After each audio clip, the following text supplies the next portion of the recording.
नमस्कार मित्रों, जया लिटरेचर में आप सबका पुनः स्वागत है। और आज पुनः मैं भीष्म साहनी जी की कहानी गंगो का जया लेकर प्रस्तुत हूँ। तो चलिए कहानी का आनंद उठाइए। अच्छी कहानी है, वीडियो पे बने रहिएगा। गंगो की जब नौकरी छूटी तो बरसात का पहला छींटा पड़ रहा था।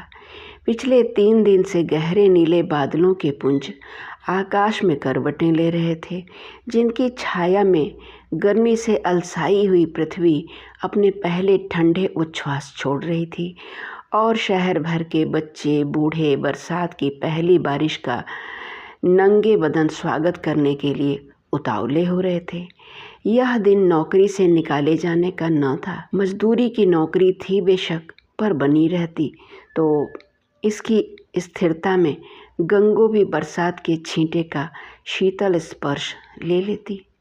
पर हर शगुन के अपने चिन्ह होते हैं। गंगो ने बादलों की पहली गर्जन में ही जैसे अपने भाग्य की आवाज़ सुन ली थी। नौकरी छूटने में देर नहीं लगी। गंगो जिस इमारत पर काम करती थी उसकी निचली मंजिल तैयार हो चुकी थी। अब दूसरी मंजिल पर काम चल रहा था। नीचे मैदान में गारे की टोकरियां उठा उठा कर छत पर ले जाना गंगो का काम था। मगर आज सुबह जब गंगो टोकरी उठाने के लिए ज़मीन की ओर झुकी तो उसके हाथ ज़मीन तक न पहुंच पाए। ज़मीन पर पाँव के पास पड़ी हुई टोकरी को छूना एक गहरे कुएं के पानी को छूने के समान होने लगा। इतने में किसी ने गंगो को पुकारा, मेरी मान जाओ गंगो, अब टोकरी तुमसे ना उठेगी। तुम छत पर ईंट पकड़ाने के लिए आ जाओ।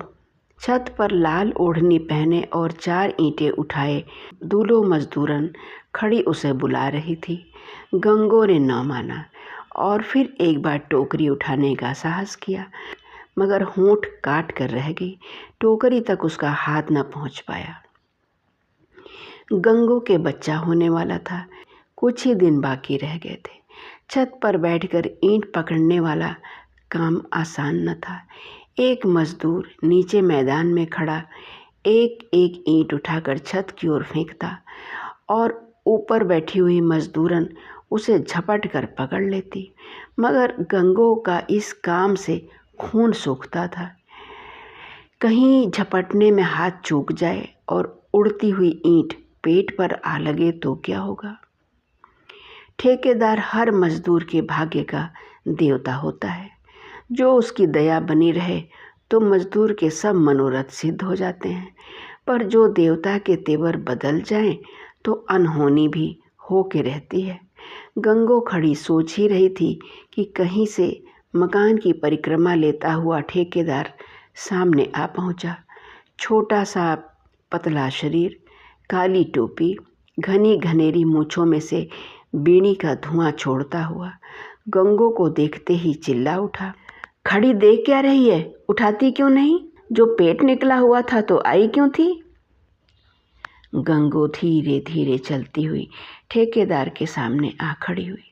ठेकेदार का डर होते हुए भी गंगो के होठों पर से वह हल्की सी स्निग्ध मुस्कान ओझल न हो पाई, जो महीने भर से उसके चेहरे पर खेल रही थी। जब से बच्चे ने गर्भ में ही अपने कौतुक शुरू कर दिए थे और गंगो की आंखें जैसे अंतर्मुखी हो गई थीं।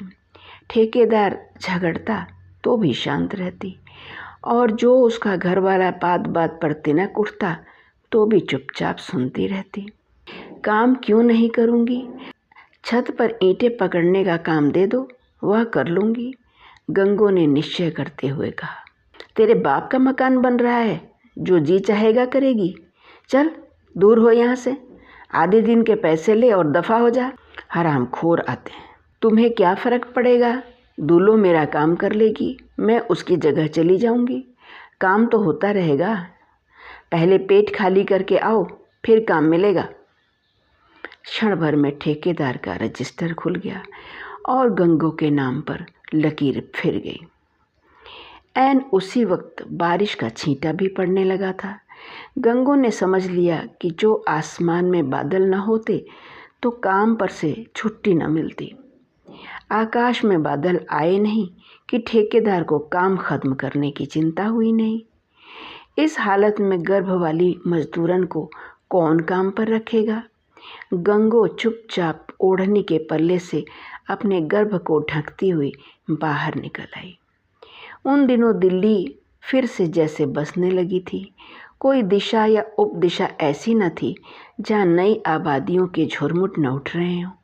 नए मकानों की लंबी कतारें समुद्र की लहरों की तरह फैली हुई अपने प्रसार में दिल्ली के कितने ही खंडहर और स्मृति कंकाल रौंदती हुई बढ़ रही थी।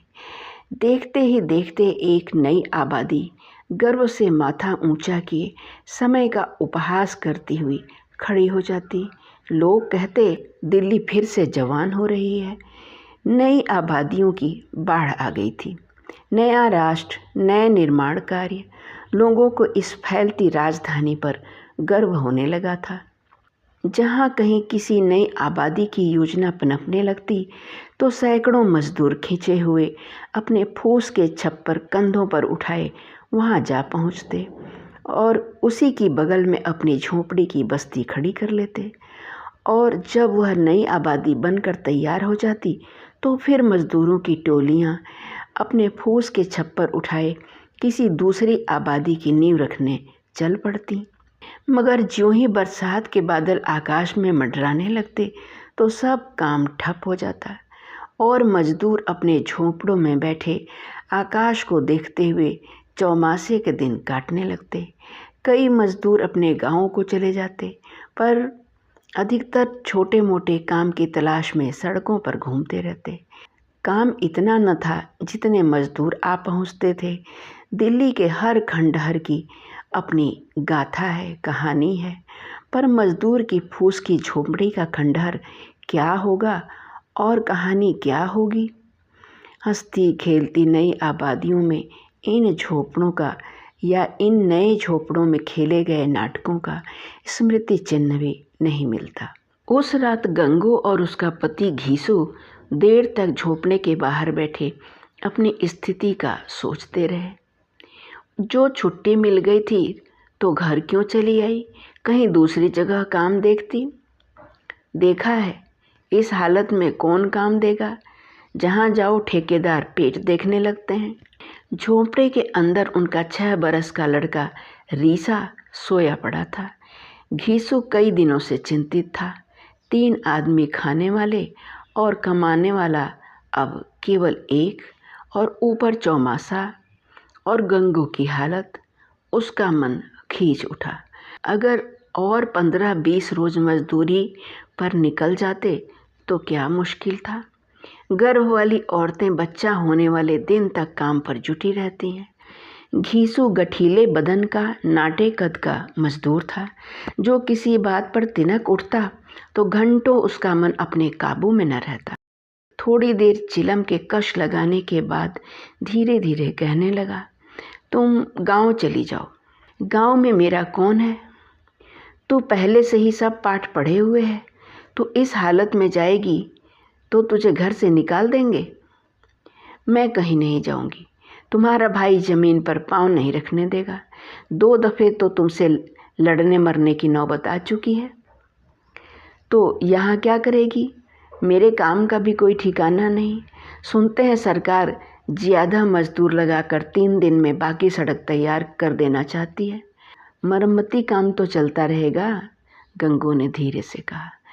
मरम्मती काम से 3 जीव खा सकते हैं। 1 दिन का काम है, 4 दिन नहीं। काफ़ी रात गए तक यह उधेड़ बुन चलती रही। सोमवार को गंगू काम पर से बर्खास्त हुई और शनिचर तक पहुँचते पहुँचते झोंपड़ी की गिरस्ती डांवाडोल हो गई। माँ, बाप और बेटा, 3 जीव, खाने वाले और कमाने वाला केवल एक। गंगू काम की तलाश में सुबह घर से निकल जाती और दोपहर तक बस्ती के 3-3 चक्कर काट कर आती। किसी से काम का पूछती तो या तो वह हंसने लगता या आसमान पर मंडराते बादल दिखा देता। सड़कों पर दर्जनों मजदूर दोपहर तक घूमते हुए नजर आने लगे।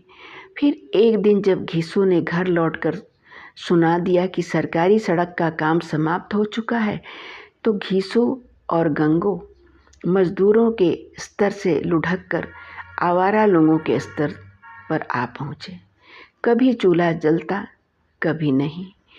भर पेट खाना किसी को न मिल पाता। छोटा बालक रीसा, जो दिन भर खेलते न थकता था, अब झोंपड़े के इर्द गिर्द ही मंडराता रहता। पति पत्नी रोज रात को झोंपड़े के बाहर बैठते, झगड़ते, परामर्श करते और बात बात पर खींच उठते। फिर एक रात हजार सोचने और भटकने के बाद घीसू के उद्विग्न मन ने घर का खर्चा कम करने की तरकीब सोची। अधभरे पेट की भूख को चिलम के धुएं से शांत करते हुए बोला, रीसे को किसी काम पर लगा दें। रीसा क्या करेगा? छोटा सा तो है। छोटा है, चंगे भले आदमी का राशन खाता है। इस जैसे सब लड़के काम करते हैं। गंगो चुप रही। कमाऊ बेटा किसे अच्छा नहीं लगता, मगर रीसा अभी सड़क पर चलता भी था तो बाप का हाथ पकड़कर वह क्या काम करेगा। पर घीसू कहता गया, इस जैसे लौंडे बूट पॉलिश करते हैं, साइकिलों की दुकानों पर काम करते हैं, अखबार बेचते हैं, क्या नहीं करते। कल इसे मैं गणेशी के सुपुर्द कर दूंगा, इसे बूट पॉलिश करना सिखा देगा। गणेशी घीसू के गांव का आदमी था। इस बस्ती से एक फरलांग दूर पुल के पास छोटी सी कोठरी में रहता था। एक छोटा सा संदूकचा कंधे पर लटकाए गलियों के चक्कर काटता और बूटों के तलवे लगाया करता था। दूसरे दिन घीसू काम की खोज में झोंपड़े में से निकलते हुए गंगो से कह गया, मैं गणेशी को रास्ते में कहता जाऊंगा, तू सूरज चढ़ने तक रीसे को उसके पास भेज देना। रीसा काम पर निकला। छोटा सा पतला शरीर, चकित उत्सुक आंखें, बदन पर एक ही कुर्ता लटकाए हुए। गणेशी के घर तक पहुंचना कौन सी आसान बात थी। रास्ते में प्रकृति रीसे के मन को लुभाने के लिए जगह जगह अपना माया जाल फैलाए बैठी थी। किसी जगह दो लौंडे झगड़ रहे थे, उनका निपटारा करना जरूरी था। रीसा घंटा भर उन्हीं के साथ घूमता रहा। कहीं एक भैंस कीचड़ में फंसी पड़ी थी, कहीं पर एक मदारी अपने खेल दिखा रहा था। रीसा दिन भर घूम फिर कर दोपहर के वक्त हाथ में एक छड़ी घुमाता हुआ घर लौट आया। कह देना आसान था कि रीसा काम करे, मगर रीसे को काम में लगाना नए बैल को हल में जोतने के बराबर था। पर उधर झोपड़े में बची बचाई रसद क्षीण होती जा रही थी। दूसरे दिन घीसू उसे स्वयं गणेशी के सुपुर्द कराया और 5-7 आने पैसे भी पॉलिश की डिबिया और ब्रश के लिए दे आया। उस दिन तो रीसा जैसे हवा में उड़ता रहा। दिल्ली की नई नई गलियां घूमने को मिली, नए नए लोग देखने को मिले। चप्पे चप्पे पर आकर्षण था। रीसे की समझ में न आया कि बाप गुस्सा क्यों हो रहा था जब उसे यहाँ घूमने के लिए भेजना चाहता था। दुकानें रंग बिरंगी चीज़ों से लदी हुई और भीड़ इतनी कि रीसे का लुब्ध मन भी चकरा गया। रीसे की माँ सड़क पर आंखें गाड़े उसकी राह देख रही थी। जब रीसा अपने बोझल पांव खींचता हुआ घर पहुंचा, अपने 6 सालों के नन्हे से जीवन में वह कभी इतना नहीं चल पाया था जितना कि वह आज एक दिन में। मगर माँ को मिलते ही वह उसे दिन भर की देखी दिखाई सुनाने लगा। और जब बाप काम पर से लौटा तो रीसा अपना ब्रश और पॉलिश की डिबिया उठाकर भागता हुआ उसके पास जा पहुंचा। बप्पू, तेरा जूता पॉलिश कर दूं? सुनकर घीसू के हर वक्त तने हुए चेहरे पर भी हल्की सी मुस्कान दौड़ गई। मेरा नहीं, किसी बाबू का करना जो पैसे भी देगा। और गंगू और उसका, मेरा नहीं, किसी बाबू का करना जो पैसे भी देगा। और गंगू और उसका पति अपने कमाऊ बेटे की दिनचर्या सुनते हुए कुछ देर के लिए अपनी चिंताएं भूल गए। दूसरा दिन आया। घीसू और रीसा अपने अपने काम पर निकले। 2 रोटियां एक चीथड़े में लिपटी हुई घीसू की बगल के नीचे और एक रोटी रीसे की बगल के नीचे। दोनों सड़क पर इकट्ठे उतरे और फिर अपने अपने दिशा में जाने के लिए अलग हो गए। पर आज रीसा जब सड़क की तलाई पार करके पुल के पास पहुंचा तो गणेशी वहां पर नहीं था। थोड़ी देर तक मुंह में उंगली दबाए वह पुल पर आते जाते लोगों को देखता रहा। फिर गणेशी की तलाश में आगे निकल पड़ा। शहर की गलियां एक के बाद दूसरी अपना जटिल इंद्रजाल फैलाए, जिससे रीसे की इंतजार में ही बैठी थी। एक के बाद दूसरी गली में वह बढ़ने लगा, मगर किसी में भी उसे कल का परिचित रूप नजर नहीं आया। नहीं किसी गणेशी की आवाज़ सुनाई दी। थोड़ी देर घूमने के बाद रीसा एक गली के मोड़ पर बैठ गया। अपनी पॉलिश की डिब्बियां और ब्रश सामने रख लिए और अपने पहले ग्राहक का इंतजार करने लगा। गणेशी की तरह उसने मुंह टेढ़ा करके पॉलिश का शब्द पूरी चिल्लाहट के साथ पुकारा।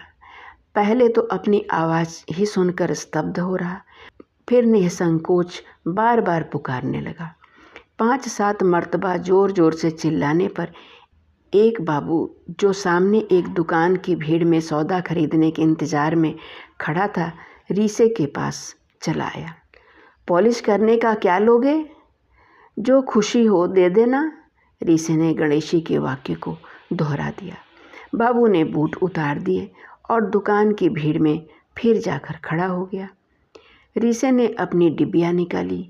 गणेशी के वाक्य तो वह दोहरा सकता था, मगर उसकी तरह हाथ कैसे चलाता?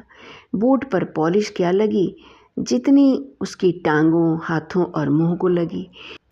एक जूते पर पॉलिश लगाने में रीसे की आधी डिब्बियाँ खर्च हो गई।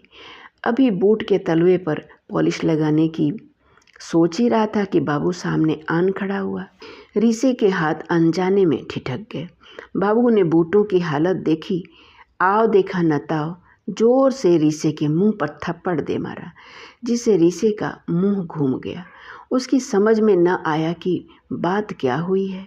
गणेशी को तो किसी बाबू ने थप्पड़ नहीं मारा था। हरामजादे, काले बूटों पर लाल पॉलिश, और गुस्से में गालियां देने लगा। पास खड़े लोगों ने यह अभिनय देखा। कुछ हंसे, कुछ एक ने बाबू को समझाया, 2-1 ने रीसे को गालियां दी और उसके बाद बाबू गालियां देता हुआ बूट पहनकर चला गया। रीसा हैरान और परेशान कभी एक के मुंह की तरफ, कभी दूसरे के मुंह की तरफ देखता रहा और फिर वहां से उठकर धीरे धीरे गली के दूसरे कोने पर जाकर खड़ा हो गया। हर राह जाते बाबू से उसे डर लगने लगा। गणेशी की तरह पॉलिश चिल्लाने की उसकी हिम्मत न हुई। रीसे को माँ की याद आई और उल्टे पांव वापिस हो लिया, मगर गलियों का कोई छोर किनारा न था। एक गली के अंत तक पहुंचता तो 4 गलियां और सामने आ जाती। अनगिनत गलियों में घूमने के बाद वह घबरा कर रोने लगा, मगर वहाँ कौन उसके आंसू पोंछने वाला था। एक गली के बाद दूसरी गली लांघता हुआ कभी गणेशी की तलाश में, कभी माँ की तलाश में वह दोपहर तक घूमता रहा। बार बार रोता और बार बार स्तब्ध और भयभीत चुप हो जाता। फिर शाम हुई और थोड़ी देर बाद गलियों में अंधेरा छाने लगा। एक गली के नाके पर खड़ा हुआ सिसकियाँ ले रहा था कि उस जैसे ही लड़कों का टोला यहाँ वहाँ से इकट्ठा होकर उसके पास आग पहुँचा। एक छोटे से लड़के ने अपनी फटी हुई टोपी सिर पर खिसकाते हुए कहा, अबे साले, रोता क्यों है? दूसरे ने उसका बाजू पकड़ा और रीसे को खींचते हुए एक बरामदे के नीचे ले गया। तीसरे ने उसे धक्का दिया। चौथे ने उसे कंधे पर हाथ रखते हुए उसे बरामदे के एक कोने में बैठा दिया। फिर उस छोटे से लड़के ने अपने कुर्ते की जेब में से थोड़ी सी मूंगफली निकालकर रीसे की झोली में डाल दी। ले साले, कभी कोई रोता भी है? हमारे साथ घुमा कर, हम भी बूट पॉलिश करते हैं। आधी रात गए नन्हा रीसा जीवन की एक पूरी मंजिल एक दिन में लांघकर सिर के नीचे ब्रश और पॉलिश की डिबिया और एक छोटा सा चीथड़ा रखे उसी बरामदे की छत के नीचे अपनी यात्रा के नए साथियों के साथ उधर झोंपड़े के अंदर लेटे लेटे कई घंटे की विफल खोज के बाद घीसू गंगो को आश्वासन दे रहा था। मुझे कौन काम सिखाने आया था? सभी गलियों में ही सीखते हैं, मरेगा नहीं, घीसू का बेटा है, कभी न कभी तुझे मिलने आ जाएगा। घीसू का उद्विग्न मन जहाँ बेटे के यूं चले जाने पर व्याकुल था, वहाँ इस दारुण सत्य को भी न भूल सकता था कि अब झोपड़े में 2 आदमी होंगे और बरसात काटने तक और गंगो की गोद में नया जीव आ जाने तक झोपड़ा शायद सलामत खड़ा रह सकेगा। गंगो झोपड़े की बालिश्त भर ऊंची छत को ताकती हुई चुपचाप लेटी रही। उसी वक्त गंगो के पेट में उसके दूसरे बच्चे ने करवट ली, जैसे संसार का नवा गंतुक संसार का द्वार खटखटाने लगा हो। और गंगो ने सोचा, यह क्यों जन्म लेने के लिए इतना बेचैन हो रहा है। गंगो का हाथ कभी पेट के चपल बच्चे को सहलाता, कभी आँखों से आंसू पोंछने लगता। आकाश पर बरसात के बादलों से खेलती हुई चाँद की किरणों के नीचे नए मकानों की बस्तियां झिलमिला रही थीं। दिल्ली फिर बस रही थी और उसका प्रसार दिल्ली के बढ़ते हुए गौरव को 4 चांद लगा रहा था। धन्यवाद। अभी आपने भीष्म साहनी जी की कहानी सुनी, गंगो का जाया। कहानी आपको कैसी लगी कृपया बताइएगा। अगर आप मेरे चैनल पर नए हैं तो कृपया सब्सक्राइब कर लीजिएगा और अगर आपको मेरी आवाज़ पसंद आई है तो कृपया वीडियो को लाइक कर दीजिएगा। आपका बहुत बहुत धन्यवाद। नमस्कार।